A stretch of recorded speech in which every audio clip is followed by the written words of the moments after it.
Señorías, muy buenos días.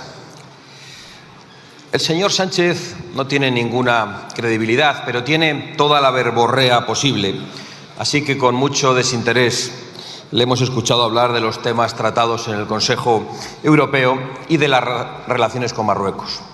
Con mucho desinterés y sin querernos ni una sola palabra. Y digo yo, ¿no habría sido más fácil que fuese Marruecos al Consejo Europeo en lugar de Sánchez, ya que la política exterior de España se dicta desde allí, se le ordena desde allí al señor Sánchez? ¿O acaso alguien cree que Sánchez puede defender cualquier postura internacional sin el visto bueno de Marruecos? En esta Cámara puedo asegurar que no lo cree nadie.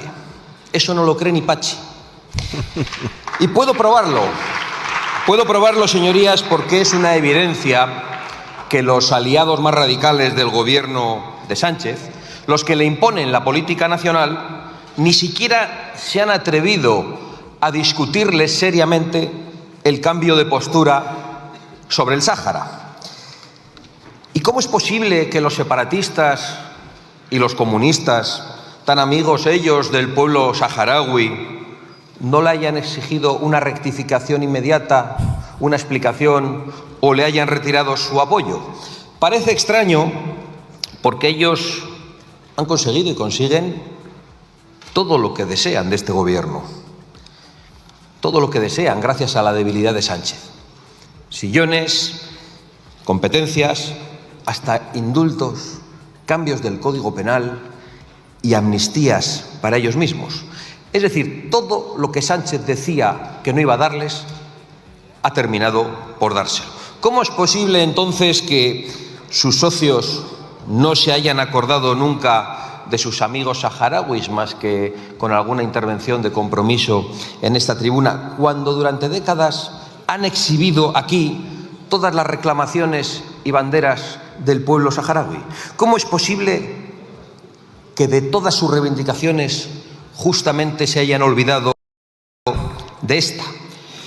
Es muy sencillo, pues porque saben, igual que lo sé yo, que lo saben los representantes de mi grupo, que esas cosas Sánchez no las decide. Saben que Sánchez no puede darles lo que no tiene, y hace tiempo que Sánchez no tiene más remedio que obedecer las políticas que le dictan los que tienen poder sobre él. Solo así se explica la sumisión de Sánchez a Marruecos y el silencio de los cómplices de Sánchez para esta investidura.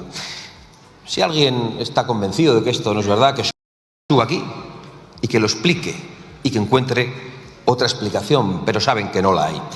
Pero más allá de esta indigna y preocupante realidad, lo cierto es que en el Consejo Europeo se han tratado temas muy importantes y ojalá alguien pudiera estar allí para defender los intereses de España y de los españoles y no sus intereses personales. En vez de eso, acude a los consejos europeos un presidente débil, un presidente sometido, un presidente del que se ríen sus socios y un presidente que está en un proceso de huida hacia adelante peligrosísimo para los españoles y para la convivencia.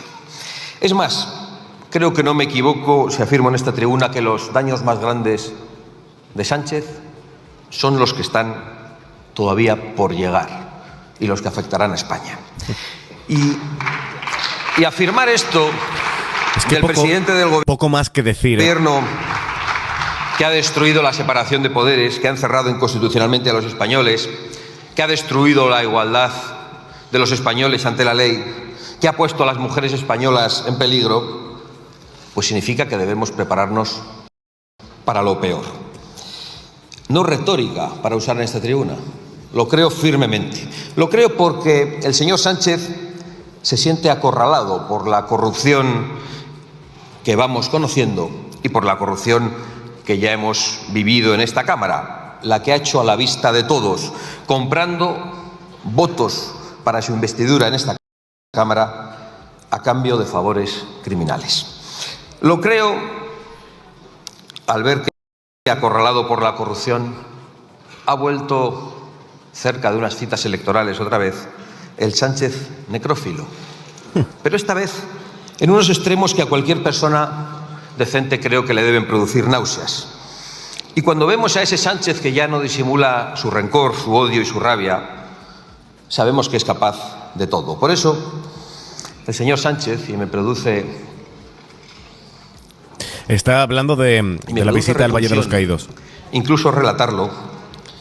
Se ha hecho vídeos y fotos con restos humanos, con tibias, con cráneos, con huesos, de las víctimas del Partido Socialista en el siglo pasado, de las víctimas provocadas por el Partido Socialista en el siglo pasado. El señor Sánchez ha asaltado una cripta a donde no podían ni acceder los familiares de las víctimas, para posar como hacen solo los salvajes y los bárbaros con los restos de sus víctimas. Abascal a lo que se refiere es a esto, y es que las víctimas, esos cadáveres con los que posó Pedro Sánchez, pertenecían al bando nacional. Así lo denunció Pablo Linares, presidente de la Asociación en Defensa del Valle de los Caídos. Indígnense lo que les dé la gana, pero es lo que sienten muchos españoles al ver en las pantallas una foto tan infame como la del presidente del gobierno. ¿Cuál será su miedo y su desesperación como para ofrecer ese espectáculo macabro? Y se ha atrevido a subir a esta tribuna hace unos minutos para hablar de los que intoxican el debate público y para hablar de los que llenan de fango las pantallas de los españoles. Y se saca fotografías con los restos mortales de españoles muertos en una contienda civil fratricida a los que no ha mostrado ningún respeto para exhibirlos en las pantallas y a los ojos de todos. ¿Qué sentirá al sacarse fotos con esos cráneos, con esos restos humanos, convocando allí a los periodistas? ¿Alegría por una proeza patética? ¿Autosatisfacción? ¿O quizá algún extraño y diagnosticado placer? Por supuesto, aparte de los placeres íntimos que eso pueda proporcionarle, que yo no lo comprendo, esas fotografías tienen una intencionalidad política. Y eso es lo más grave de todo, porque eso es lo más amenazante para la sociedad española, para su convivencia, para la concordia y para la libertad y el derecho de los españoles a acercarse al pasado histórico como les venga en gana, y eso es lo que el gobierno no quiere permitir. Sánchez quiere pisotear la reconciliación entre los españoles, lo sabemos hace mucho tiempo. Quiere sembrar cizaña y, si le es posible, parece que hasta la violencia, rescatando los viejos odios entre españoles. Quiere pisotear la memoria de todas las víctimas de un enfrentamiento entre hermanos, de todas, de las del bando nacional, posando con sus cráneos como si fueran trofeos hace una semana, y de las del bando republicano, utilizándolas de manera perversa para remover el odio. Y eso lo hacen los que dicen que no hay que utilizar a las víctimas, nunca. A las víctimas de las agresiones sexuales, a las víctimas del terrorismo, sean cuales sean las víctimas, no hay que utilizarlas. Eso sí, el presidente del gobierno va a sacarse fotos todos mirando abajo, de una guerra civil, en una falta de todos con la cabeza agachada, respeto insoportable a los muertos, que nos aleja de cualquier signo de civilización y nos acerca a la barbarie. Y todo porque cree que es una manera muy astuta de ocultar sus corrupciones y su debilidad. Todo porque cada día que pasa se ve más cerca de sentarse en el banquillo. Todo porque los españoles ya van conociendo que, además de la corrupción política que le ha permitido conseguir ese escaño azul, también es el capo de la corrupción económica que se llevó a cabo en el peor momento de los españoles.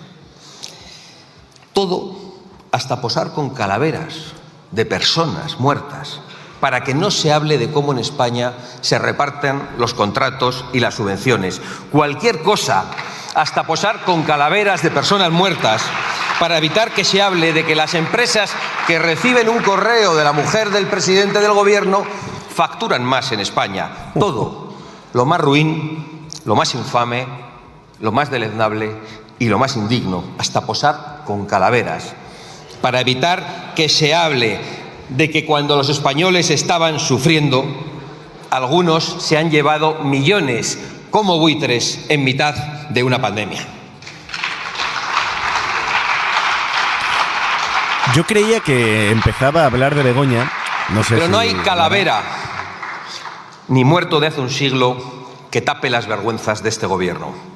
Tito Berni, Koldo, Víctor Aldama, comisiones por mascarillas inservibles, las maletas de Delsi, cartas de recomendación. Ay. Ya he dicho muchas veces, hoy lo he vuelto a hacer, que Sánchez no gobierna.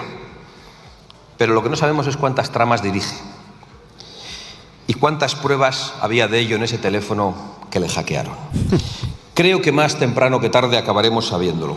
Y por eso pienso de verdad que lo peor de Sánchez está por llegar. No sabemos cuál será su siguiente vileza, que trata de ocultar con su verborrea habitual hoy en esta comparecencia. Pero sí sabemos que seguirá atacando nuestra industria y a nuestro campo, sometiéndolo a una ruinosa y criminal Agenda 2030, que es una sentencia de muerte para los agricultores y para los ganaderos españoles y para los trabajadores industriales. Y sabemos que va a seguir promocionando la inmigración ilegal a costa de batir el récord de violaciones en España y los ataques a mujeres en las calles, que crecen día a día con su gobierno como no lo habían hecho nunca. En esto, por desgracia, ha contado con la colaboración de toda la Cámara. De toda la Cámara, salvo Vox, votando ayer a favor de la regularización masiva de 500.000 personas, sí, que entraron ilegalmente en nuestro país. Y lanzando medio millón de un personas, mensaje terrible al mundo. Es que aquí puede venir el que quiera y no hace falta respetar las leyes. Un mensaje terrible que es el que lanzan siempre. Y es el de, en este caso, la amnistía para los que entran ilegalmente a España. Igual que ofrecen la amnistía a sus cómplices de investidura, siempre los de su ideología. Eso sí, el peso de la ley, ¿para quién? Todo el peso de la ley para los españoles honrados y para los inmigrantes legales, los que llegan aquí llamando a la puerta y cumpliendo con las normas y respetando nuestras leyes e integrándose entre nosotros. Esta última frase no la sacarán en ningún medio de comunicación. En ninguno. ¿Para cuándo la defensa de las fronteras que quieren la inmensa mayoría de los españoles? ¿Para cuándo la persecución de las mafias del tráfico de personas que siguen recibiendo subvenciones públicas? ¿Para cuándo la expulsión de los ilegales, especialmente los que cometen delitos? ¿Y para cuándo la ayuda social, en primer lugar, a los españoles necesitados, de los que este gobierno y toda esta Cámara ha vuelto a olvidarse en el día de ayer? Sigue sin importarles el problema, a pesar de que el Departamento de Seguridad Nacional ya ha dicho que la inmigración es la tercera amenaza para la sociedad española. Vinimos al Congreso a presentar iniciativas para que el Gobierno reconociera la inmigración ilegal como una amenaza y todos en esta Cámara se opusieron. Ahora es el Departamento de Seguridad Nacional el que la sitúa como tercera amenaza, pero desde su falcón de marfil eso no le afecta al presidente del Gobierno, porque es cosa de los españoles humildes, que no le preocupan absolutamente nada. ¿Y qué trae ese tipo de inmigración ilegal? Pues lo sabemos. Trae muertes en el Mediterráneo para personas engañadas por las mafias, trae inseguridad en nuestras calles, trae degradación de los servicios sociales y de la asistencia sanitaria. Y trae también, y lo sabemos por qué ha ocurrido, a través de esa inmigración ilegal, amenaza yihadista, la que hoy sirve para que estén en vilo muchos españoles y muchos europeos que acuden a celebraciones deportivas importantísimas que han sido amenazadas por el Estado Islámico, que ya tiene a sus lobos solitarios entre nosotros, gracias precisamente a los que han abierto de par en par nuestras fronteras, es decir, ustedes. Impecable. ¿Cuál será la siguiente vileza del Gobierno? Es impecable. No la sabemos. ¿Encarcelará a la oposición como Maduro? Parece una burrada. Pero quien ha puesto en libertad a los políticos que han cometido los peores crímenes para mantenerse en el poder está muy cerca de intentar quitar la libertad a los políticos que le molestan para mantenerse en el poder. ¿Va a dinamitar la Cruz del Valle como un caudillo talibán? ¿Va a impulsar un referéndum para promocionar y provocar la guerra en Cataluña? Ha dicho 3 veces que no. Bueno, dicen que no a todo y luego es exactamente lo que hacen. Y si lo dicen 3 veces, más motivos para sospechar, porque al presidente del Gobierno le gusta mucho repetir las cosas que dice que no va a hacer y ya sabemos que son justo las que va a hacer. Lo hemos visto estos días en la campaña vasca. Delante del presidente del Gobierno, su candidato ha dicho 3 veces que no iban a gobernar con Bildu. Como San Pedro. Y lo ha tenido que decir 3 veces. Debe ser un consejo de los asesores de imagen del Partido Socialista a todos sus candidatos. Pero nosotros ya sabemos que cuando lo dicen 3 veces es justo porque van a hacer lo contrario. De todas formas, ¿por qué no pactan con Bildu? Si Bildu no es ETA, no entendemos por qué no tienen ustedes problemas en pactar con ellos. Claro. ¿Qué va a hacer? Para el gobierno de España no hay ningún problema porque Bildu no es ETA. Pero no, en el País Vasco es imposible que pactemos con Bildu. ¿Van a conseguir que desaparezcan los testaferros y los testigos de la corrupción? ¿Cuál será la próxima vileza de este gobierno para evitar la acción de la justicia? Lo dicho, nosotros esperamos absolutamente cualquier cosa de este gobierno. Ya hemos visto que están dispuestos hasta a posar con españoles muertos sin mostrar ningún tipo de respeto, en una actitud que no voy a calificar.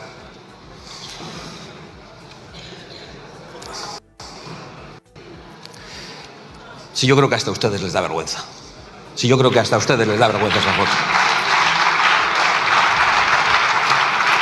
Señor Feijóo, con el de las calaveras, ¿va a repartirse usted el gobierno de los jueces?